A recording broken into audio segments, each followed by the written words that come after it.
Welcome back, everyone, to a much-awaited episode of the Fika Brunch Business podcast. We back. And you might have noticed a slightly different setting today. We've had some custom artwork made specifically for this project. Yeah. Tell the fans where we are. We are. Well, not exactly where we are. Well, no, of course not. I wouldn't want you getting stalked, Evo. No. We are in Evo's flat in London, and we thought Big moves. we would just record it because we're here. We have all the equipment here, and stuff keeps coming up that then takes over the podcasting time. Yeah.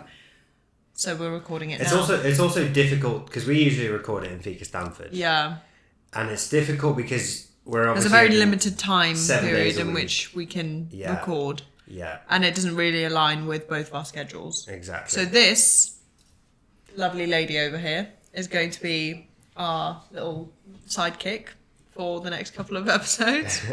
Tell the fans what we're doing for these next couple of episodes. So for Something these a little different. next couple of episodes, we're going to conduct it as an interview in which we are going to interview each other as if we don't know each other. Yeah. And we're going to find out a lot more about Tia. We're going to find out a lot more about me. And if you don't care about us, then sign off now. I just skipped through. Just right to the end where we do an update. Yeah, exactly. No, there will be no updates today. But yeah. Do we so, have anything to update on? I mean, we've got plenty of stuff going on. Yeah. That'll be the next episode. Yeah. Yeah. We might touch on it a bit. We'll see how the conversation goes. Yeah. And a quick disclaimer. We are quite close to a train track. So I forgot what it was called then. To a train track. So you might get some sus sounds, but just roll with it, guys. Some train noises. Yeah. Just roll with it. It's all good. Okay, shall we get straight into it? Let's go. Okay. I'm going first. It's my go. I'm a bit nervous in the hot seat. I've got a whole bunch of questions. I've been just dying to find out about you. Okay. We're going to start with. So we recently, you might have seen it, the fans. We recently released a video on where we talked about each other's strengths. Mm-hmm. And just off the back of that, I wanted to know what is the one thing that wasn't necessarily a strength of yours before, but that you've had to learn to be good at in order to be good at your role in Fika? Good question. I'm also very bad on the spot, so it's not a good thing me not knowing these questions. I'm going to say I maybe had a little bit of this before Fika, but I think I have a lot more of it now. So it's a bit of a cheats answer, but I do think it's my role and the way our business has grown has, I quite easily could have lost the skill along the way if I didn't need it. And I would say that is my adaptability and my ability to mold to any situation. Yeah.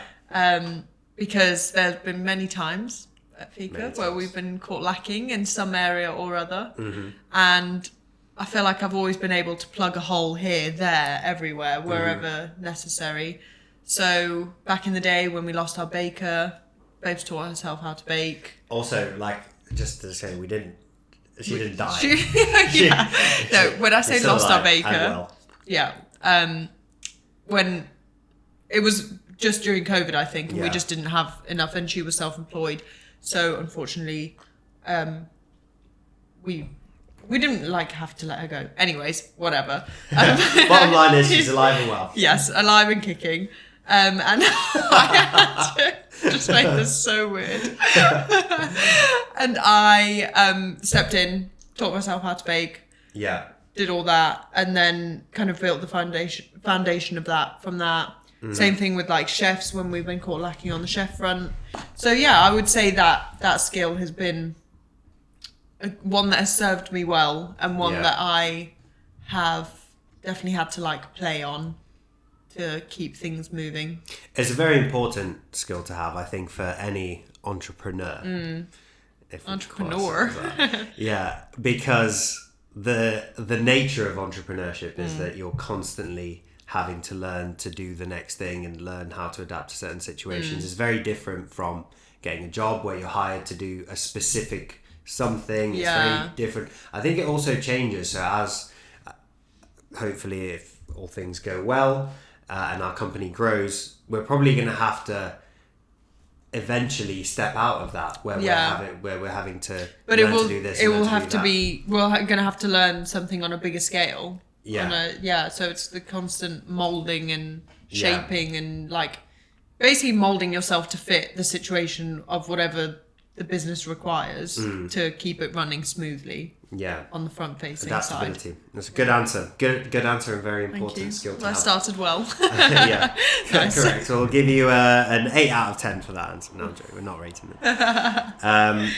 And then just off the back of that, I wanted to know if there was any qualities that you look for in people that you're going to do business with. So this could be a particular supplier that you're looking at. It could be a business, not that we have any business partners, but it could be if you're looking for a business partner in some way, or even an employees or someone who to bring to manage a certain team. Like, is there any qualities that you look for in the people that you want to work with? I'm gonna give a really hippie answer. I am a little bit of a hippie at heart. I feel like I hold a little bit of that in here.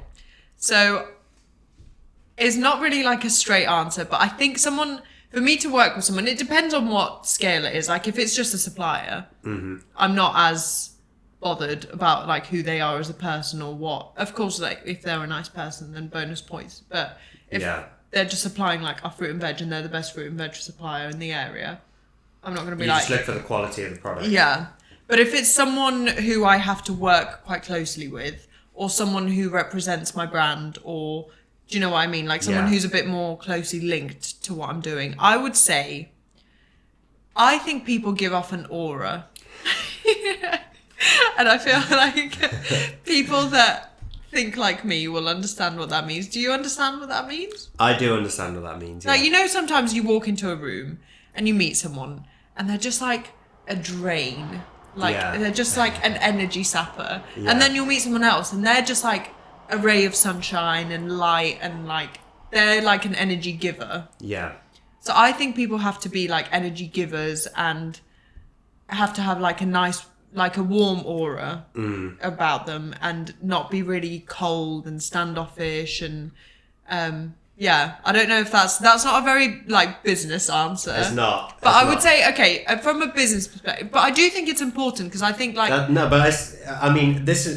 it's partly why we work together because you're a lot more pragmatic than that, and I'm a lot more like I feel like I can read people's say like body language and like cues and stuff quite well. Yeah. And you're a lot more like black and white probably than that. It is. I do also get the energy thing though, because the energy thing is because sometimes you walk into a room and you're like, this person on paper seems great. Yeah. And then you meet them, you're like, there's something off about quite right about them. And then we're also not referring to anyone in we're particular. Not. But I'm sure like people have come across in their lives where they're and like, I think everyone can relate to that, like feeling someone's energy to some level, whether you're a hippie and believe in auras or not. Yeah. I do think and I think in business it's an important thing to be able to read someone's energy and body language and stuff like that. I think that's what separates. I think you can be very analytical and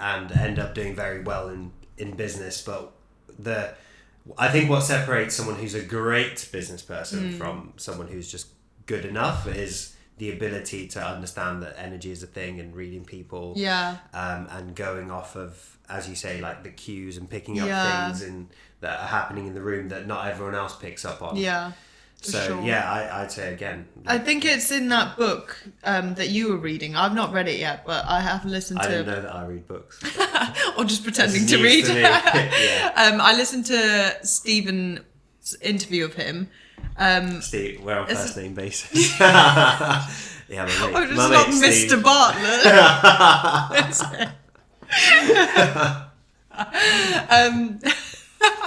His name's, I think it's Robert Greene, who wrote the 48 Laws of Power? Yeah. And I think that plays into that. Because a lot of business is about reading. Is it good, people. that book? I don't know, I've not read it. You have? You took it on holiday. Oh, did I? No, I think someone gave it to me as a present, and I think I got through like a couple of chapters. But yeah, I can't You do can't reading. read. I can't do reading anymore. The podcast was quite good. It So is is interesting. the podcast? So the podcast is about the book. Does it It's go into, about like, him. the details Yeah, it's more about the author, really. Yeah. But yeah, it is good. Give it a listen. Okay. There you go. Yeah, nice. So reading the room energy, or Yeah. how people come across. That's what you look for in someone. Yeah. Has there ever been a time, because I can definitely think of situations in my life where you think someone's great to start with and they've got all this energy and they come across great, but then they actually turn out to not be so good or to not be so well intentioned. Has that ever caught you out in that scenario, or is your ability to read the room so good? I would say it has caught me out, but not recently. Okay. I do think I'm very... I think I pick up on stuff. I'm quite hyper aware of people, or maybe almost too hyper aware, that I feel like if I even get the slightest edge about someone where I'm like, don't know about this person, like even the tiniest thing, then I will choose not to like work with them or be around them. Yeah. Kind of thing. Yeah. So everyone who's at Fika, you're all top lads. Yeah, I'd say so. But I do think that like intuition has got better over time. Don't know. Discuss. Don't know whether you would agree. I mean, it is patterns in the end, isn't it? Yeah. Because you exactly. might have been caught out in a situation like that before, and then you can see those patterns now, and you're like, this is similar to that situation. Exactly. So, You learn. yeah, nice. Changing topic slightly, I want to know, what was your childhood dream? What did you want to be as a child? I've got such a good answer to this. Do you? I don't know if you're going to remember this. I had big aspirations as a child. I wanted to be... You ready? A tram driver. Do you remember? I do remember this. Yeah, I do remember. Actually, no, this is an interview, so I can't. I know none of these answers, Yeah. but yeah, no, I do remember. So, I'm going to give some context here. So, we spent we're Bulgarian, to those of you who don't know. And we lived there for a couple of years. When we lived there, trams are a big mode of public transport in Bulgaria. Yeah. In the capital, especially where we lived. And I just used to, trams were just great. I loved them. They are cool. They are cool. And I'd get on a tram and all the tram drivers would be like old fat males. And I'd be like, I'm going to be the most glamorous, cool tram driver ever. And I just had visions of me having this really long hair. Whipping around in your tram. Yes.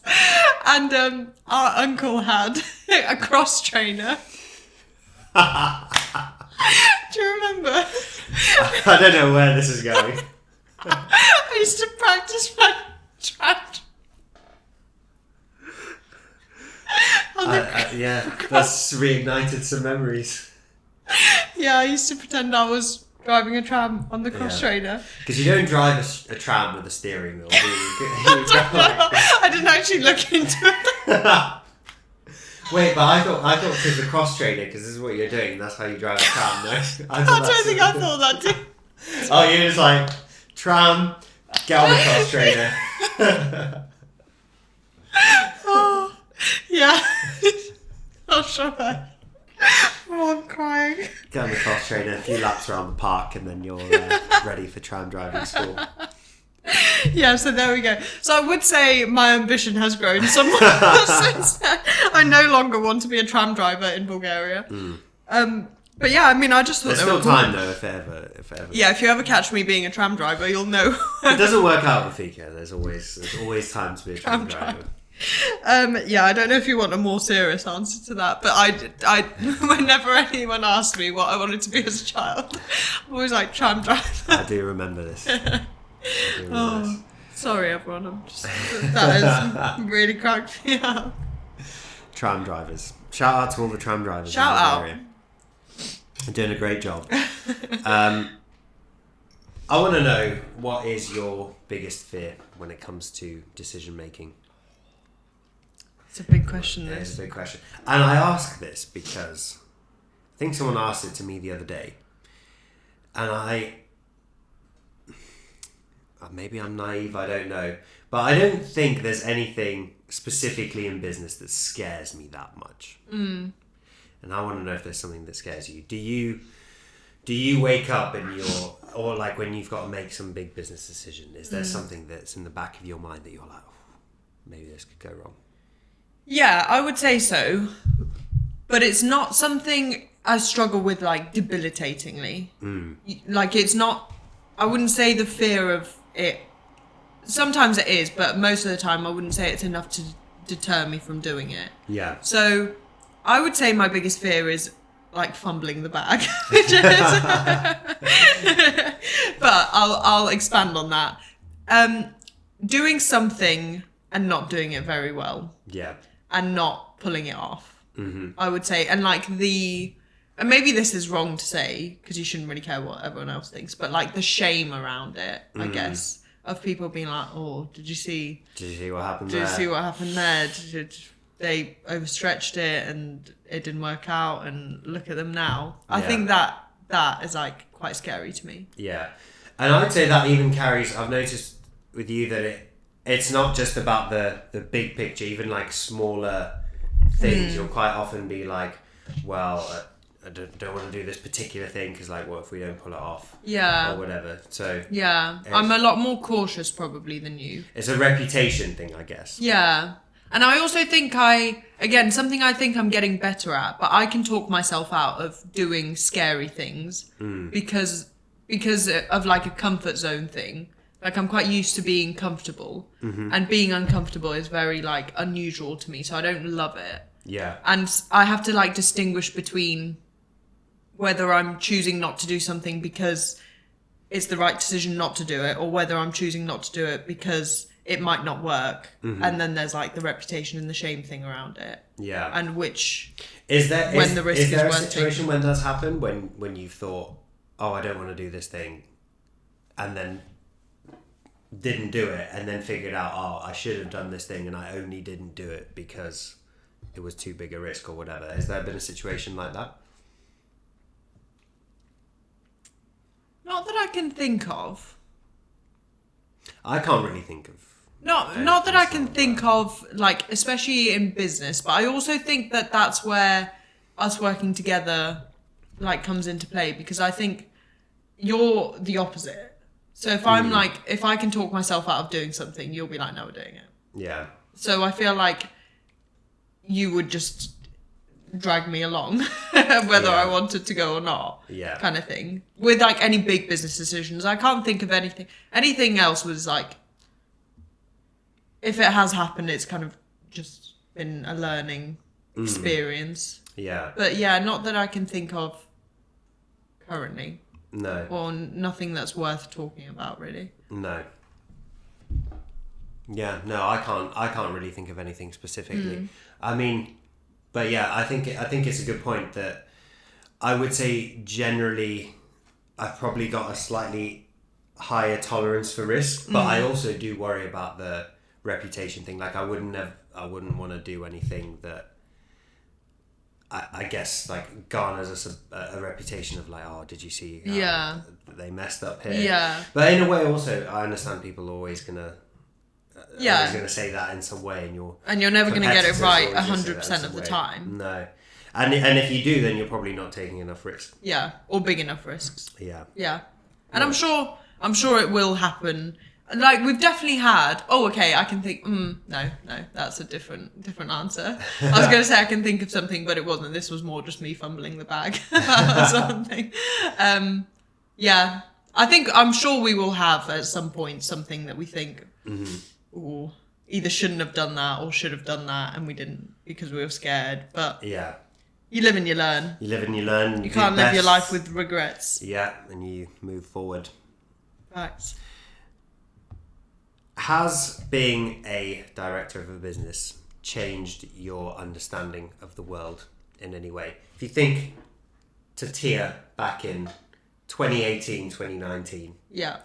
and Tia now, Yeah. how has her understanding of the world changed since taking on Good question. this business? I would say it definitely, like 100%, so much. How I think now is so different to how I used to think then. I think being in an employee and employer, even like at that base level, having experienced both sides, it gives you a much more rounded view of stuff. And it also, like, you can, when people act up, you can put yourself in their shoes, but you can also think, oh, I used to think like this. But then you can come at it from like, I now realize why it's not like that. Mm-hmm. I think you see a lot more of like, just a whole perspective rather than just one side of the coin. And it definitely has changed my views on certain things.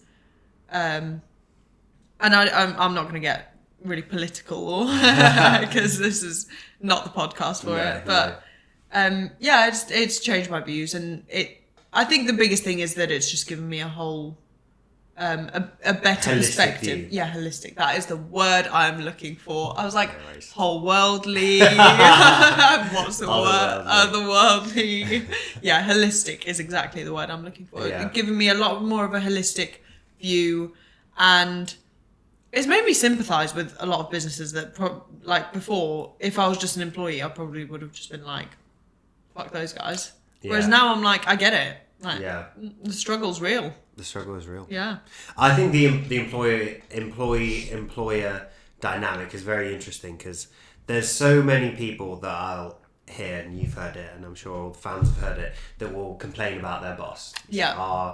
My boss is so-and-so, my boss is a dick because he did this. And before, I would listen to that and be like, yeah, that does sound like a dick. Yeah. And then now, when my friends talk about their bosses and what their boss did and whatever, I'm like, I kind of see their side as well. Yeah. And you can put yourself in their shoes because you can think like, almost if that was me, would I have reacted in the same way?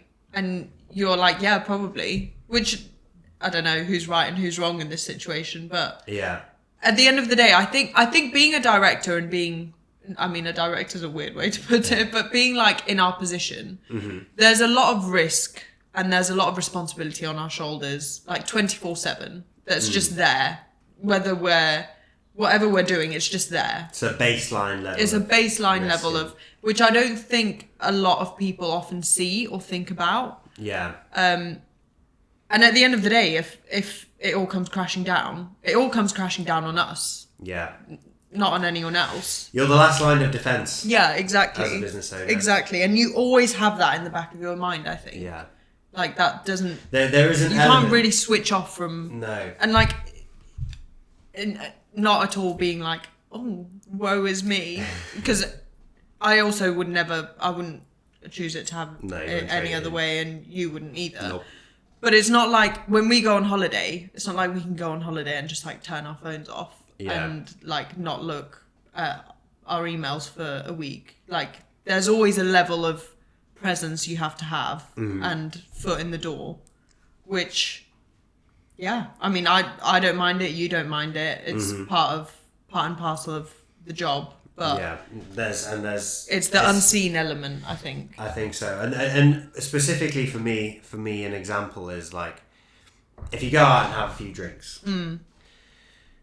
Before that was just like nothing to me. Now, if I go out and have too much to drink, I feel slightly guilty because, especially the next day, if I don't wake up on time the next day, there could be something that goes wrong that day that I don't have the capability to deal with. That you're not in the capacity, I'm mental. hungover or so I think about that a lot more. Like, before it was just like, I'm hungover, I'll sleep until 11. But now you always have to be switched on to some extent.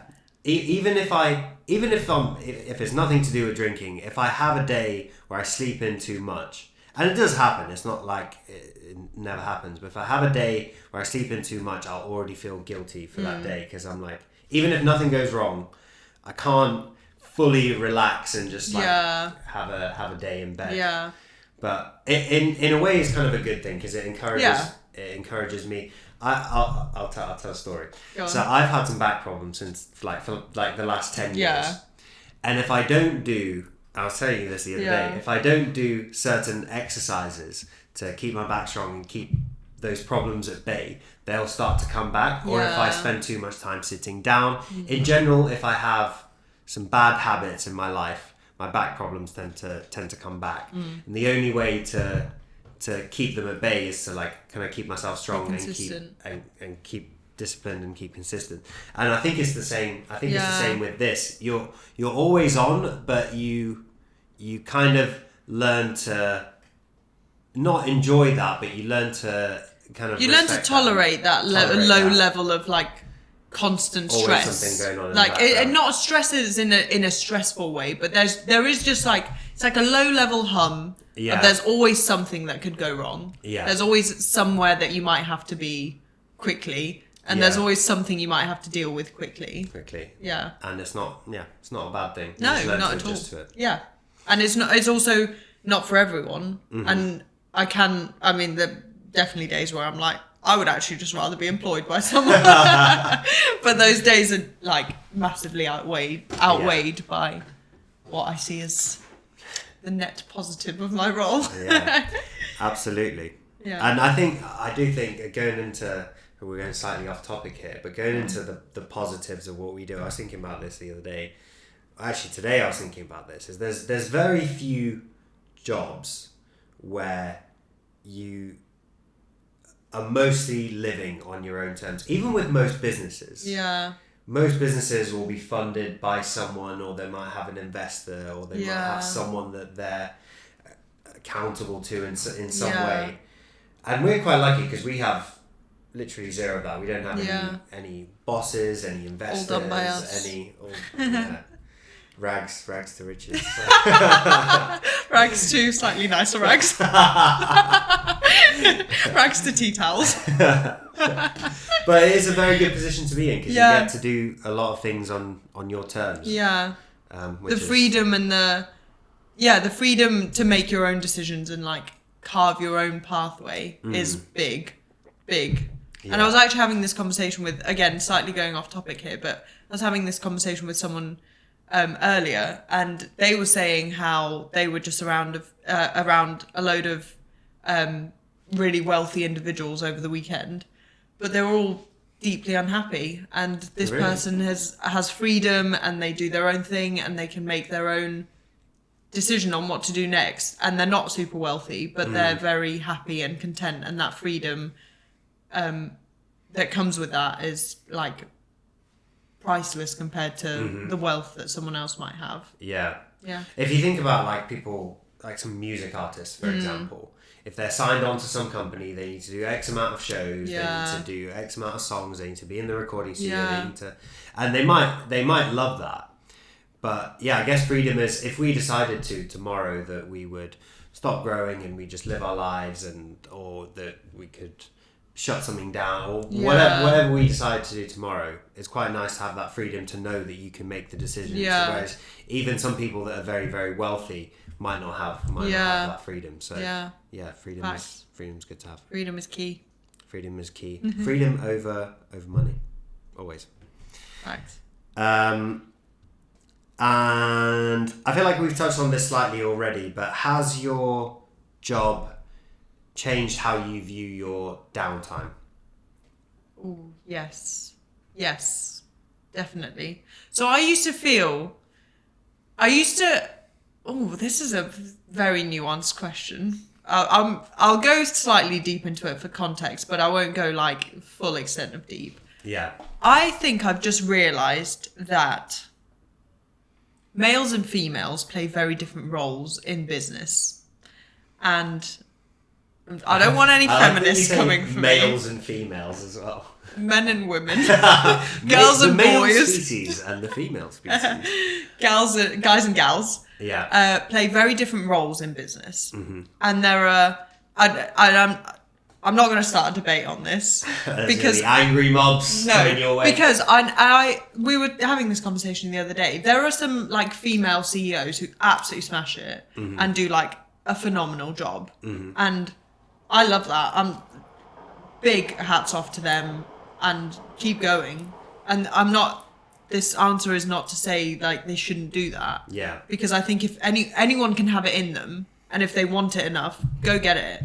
But I think innately, or at least in my experience, like for me personally, I'm a lot more like I would be not suited to the CEO role for Fika. That's a very big thing. Anyone who knows, but Evo's CEO and I'm creative director. So I'm quite happy to admit that now. Whereas I think back in the day, I used to want to be like boss bitch and like make sure I can do it all. Also wasn't that long back ago. in the day, 6 weeks ago. Yeah, and I think I used to want to just be like always hustle, like toxic hustle culture. Just throwing in all the flash words. Boss babe. No, and I also don't really like. I'm not, you know me. I don't like labels. But yeah, I used to be like, if I want to make it, I need to be on 7 days a week, 24 hours a day. I used to feel really guilty about having any time off, and recently, I think I've taken that a lot more, like I've become a lot more committed to my me time. Like going anywhere without my work phone before was just not an option. It was just like never happened. If I was going out socializing, I always brought my phone with me. Recently, if I'm going somewhere in the evening, like it's not coming with me, or it's coming with me, but it'll stay in my bag and I won't look at it for a few hours, and then I'll check it like at the end of the night when I get home, but I don't have this like constant anxiety about like what might be going on, because I'm like, whatever it is, the world is not going to end. There is also the question of like, we have a lot more systems and people in place now, and we have like a great team and everything kind of, you know, we have people to deal with every problem. It's just like the bigger problems that we need to deal with. But yeah, I've just learned, and like if I go to the gym now, I'm like, that 1 hour is like my 1 hour. Sacred. It is sacred, and I don't go on my phone. I don't look at my phone, like either of my like personal or work phone. I just go to the gym and do my workout, and it's like my time. Yeah, and I think I've like tried to remove the guilt about time off, and I'm just actually enjoy it now, which has been quite nice. I think that will always be there a bit because of what we were talking about. Like there's always the potential that you have to be somewhere or you have to deal with something. But yeah, downtime, a lot more sacred now, and I'm a lot more respectful of it. And also I think it makes me a better person, which is what I've realized, like why I've realized it's so important to me. Because if I just spend the whole week, 7 days working and like get up, go straight to work, start working, like start reading my emails. If I just do that and nothing outside of that for myself, I'll just be miserable and like horrible to be around. Yeah, exactly. And that'll come out in your discussions with people. Yeah, exactly. And I'll just start to hate my job. Whereas I would say as my like respect for my free time and my downtime and my like personal recharge time has gone up, so is my love for my job. Nice. I love it. I can't fault it. And I bet there hasn't been a situation yet where you thought, oh, I wish I'd taken my work phone there, or where something has really crumbled to bits because you didn't have your work phone in you. There's definitely, well, not to like a big extent. There's definitely been times where I've checked it, where I've been like, oh shit, it's kicking off. I better get to work. And I'm like, that message was sent 3 hours ago. Yeah. I need to, but it's never, again, I think I just try and keep stuff in perspective now a bit better as well, because I'm like, at the end of the day, I'm not saying what we do isn't important, but we're not doctors saving people's lives. Like, even doctors need their time off as well. And it will make them better doctors. This is what I'm arguing. Yeah. Free time for the people, for the masses. What was I saying? Yeah, I think it's just a matter of perspective, and there has been times where I've thought, okay, I probably should have been a bit more on it then. But at the same time, you don't know when a lot of these things are going to happen. And there's been times where at like 5 a.m. my phone starts popping off. Who at 5 a.m. is doing anything? And I just happen to be like on it and ready to go because there's that intuition. I'm like, I know. You can sense it. Yeah, or we've had like a long run of chaos. Yeah. But yeah, I think it's just, you just learn to pick and choose your moments with it. Yeah, nice. Yeah. Good answer. Downtime is important. Yeah. Do you have much of it? Because I feel like I've said my female role. Yeah. I also think for, I didn't really tie that in with the men and women, male and female thing. That was just to get the crowds. Yeah, just to get the viewings up. No, I think,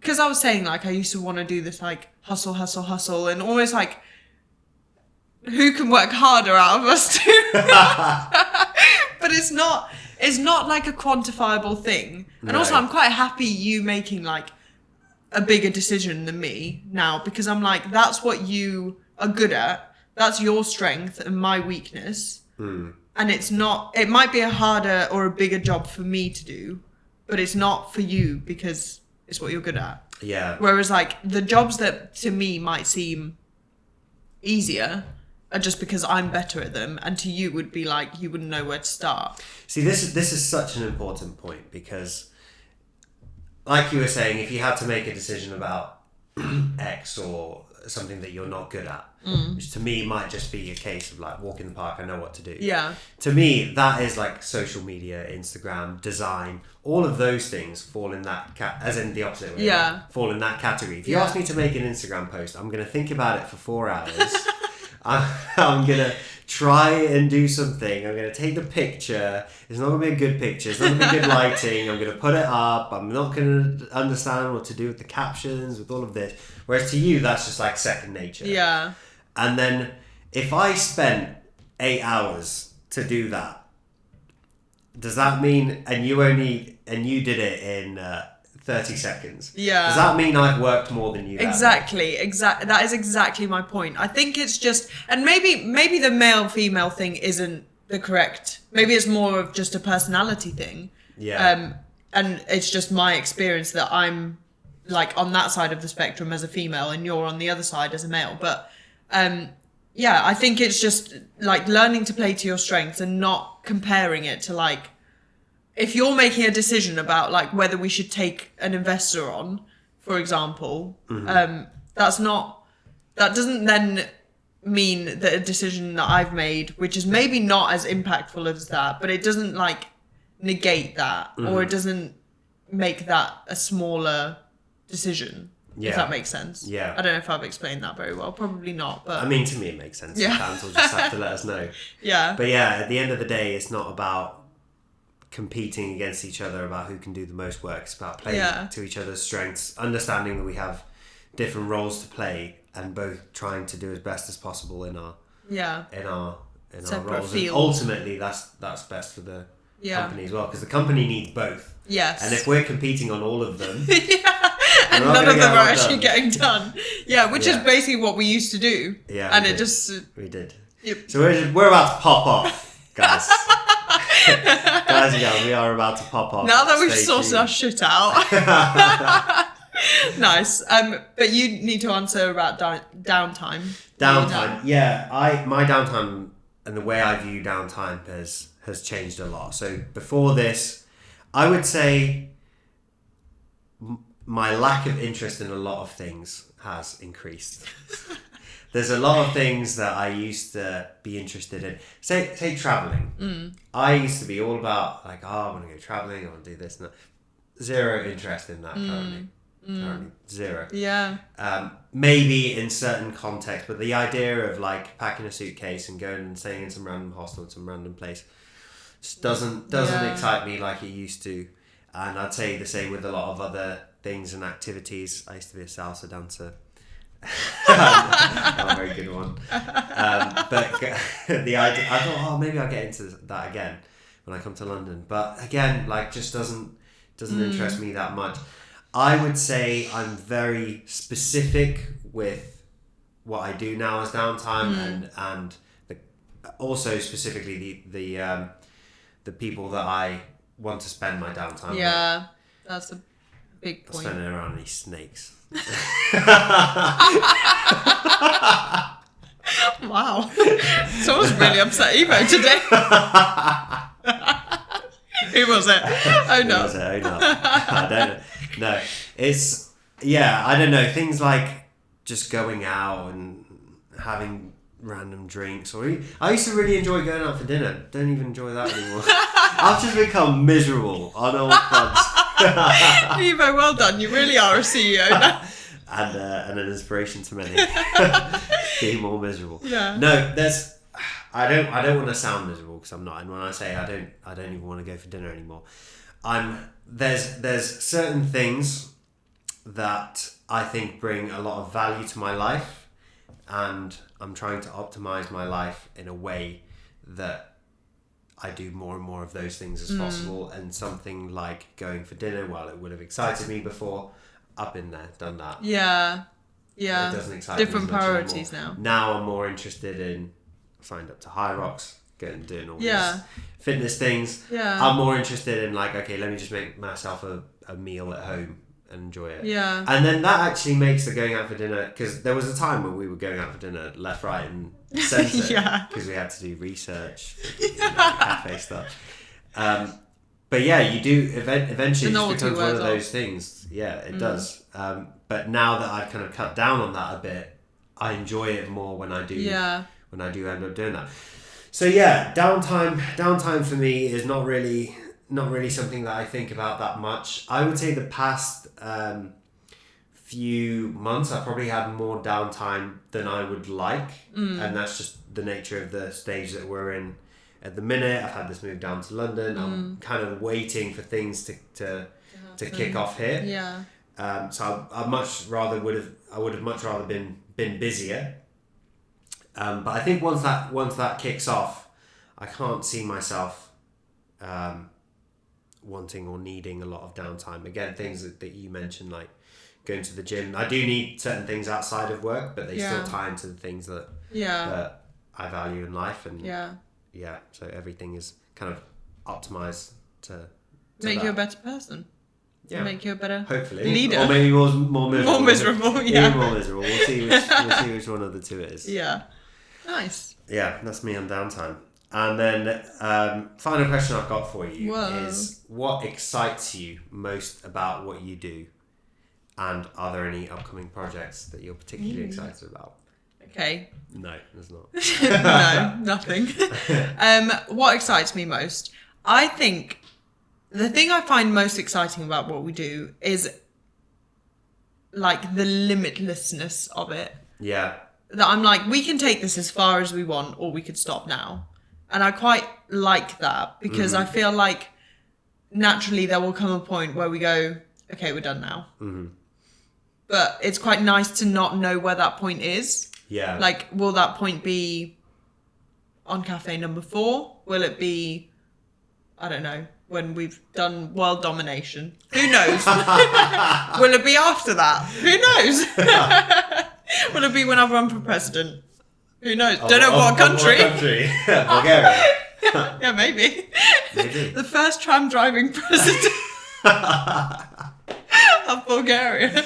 You heard it here first, people. Yeah. So, that, like, not knowing where we're going to end up, but knowing that we can basically choose, to an extent, where we take it and where we go in the future. Yeah. And then upcoming projects, I'd say the most like imminent one, and the one that's like a little bit of a like baby for me, is the bakery. Fika Bakery. It's going live and direct. It's being announced to the fans Coming to a cafe this week on the channel. Is it? Yeah. So by the time this is out, you'll know all about that.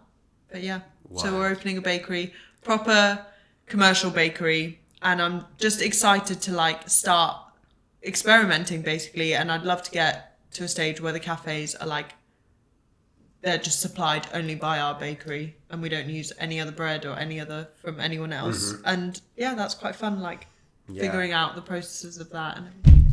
Quite a nice big goal to have as well. Yeah. And also considering what we were talking about at the start of this podcast, which is you only really got into the baking almost by accident. Not by accident, but by necessity. By lack of choice. Yeah. And then now it's kind of turned into this whole big thing. And we had, I think you always kind of knew how to make a cake and a brownie and Yeah. all of this stuff, but then it's come along since then, and buns and pastries and all of this kind of stuff that we.